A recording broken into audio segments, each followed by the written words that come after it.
Kala ko ba mag-best friend tayo? Ouch na, best friend. Ano yan? Wala!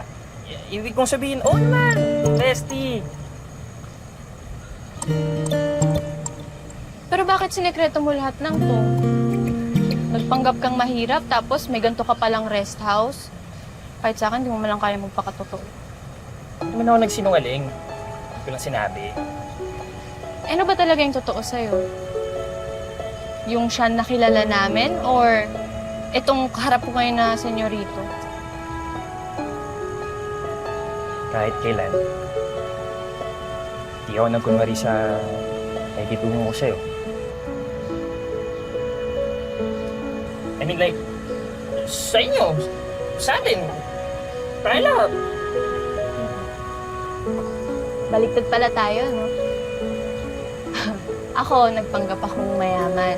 Kahit walang pambayad ng renta. Gusto mo bang malaman kung bakit ko pinili mabuhay na simple? Bakit nga ba? Kinidnap kasi ako ng bata ko. Anong ano? Kinidnap ako ng bata ko! Oh, well,